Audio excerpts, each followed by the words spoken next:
बिस्मिल्लाहिर्रहमानिर्रहीम।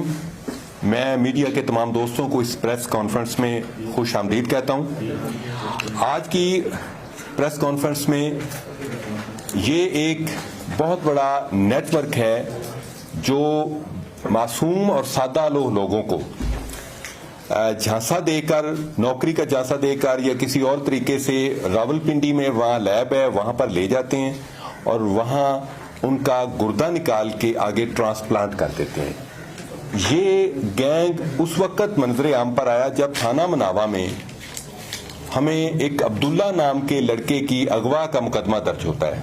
ये 15-16 साल का सीधा सादा सा लड़का है और इस पर CCPO साहब जनाब गुलाम महमूद डोगर, DIG जनाब अतर इस्माइल साहब और SSP इन्वेस्टिगेशन हसनैन हैदर साहब, उन्होंने ये एक मेरी सुपरविजन में एक टीम तश्कील दी